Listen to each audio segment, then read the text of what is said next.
This UAAP season 81 is turning out to be a real unpredictable one. Most thought that the Ateneo Blue Eagles would be lording it over the field, but instead, they have succumbed to 2 losses. Adamson started well and fell in their last game of the first round. The UST Growling Tigers are responsible for 2 of the biggest upsets in the first round. UE had one of the biggest routs of the season for their only win. And UP flexes its muscles, crashes, gets back up with a streak, and gets knocked down again.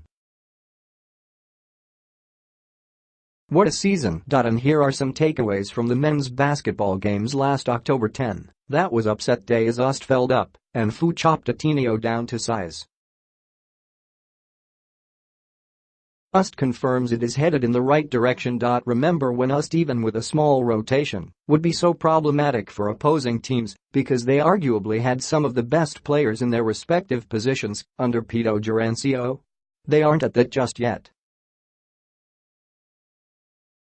But in terms of danger, this team isn't lacking, and in spite of the shellacking they got during the summer leagues, we thought that there were signs they would get better.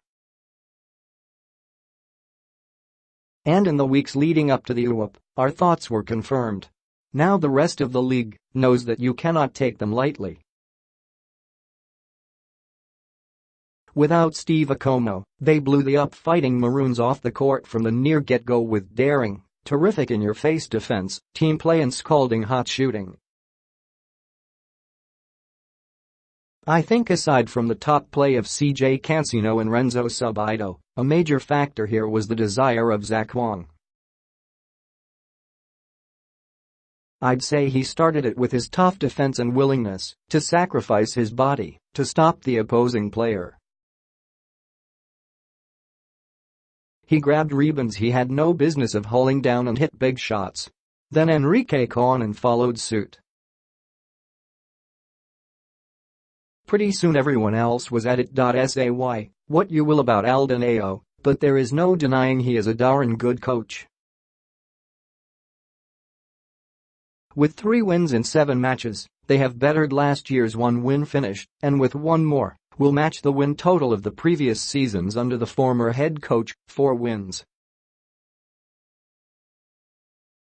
This win over Ateneo says you have to fear FEU. Without Arvin Tolentino, the Tamaros looked to struggle, and they did early on.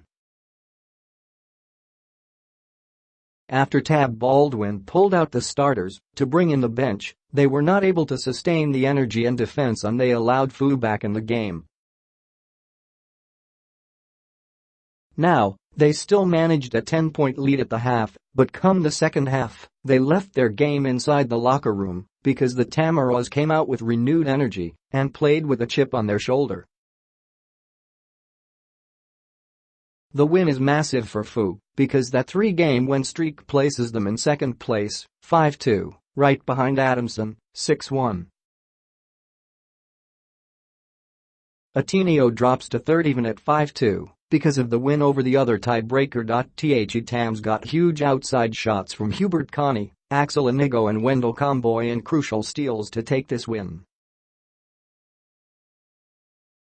It looks like that dressing room session of the players, after taking it on the chin from UE, righted their ship.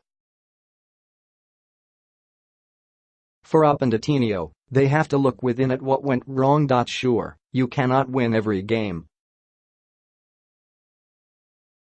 But with losses like this, you have to wonder what happened, and then forget it and move on.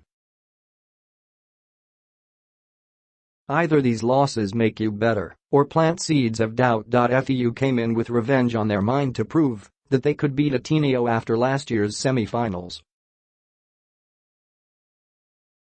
The Eagles nearly buried the Tamaros early on. Yes, I know no one wins games in the first period, but you can certainly build on that lead, and they stepped off the gas pedal.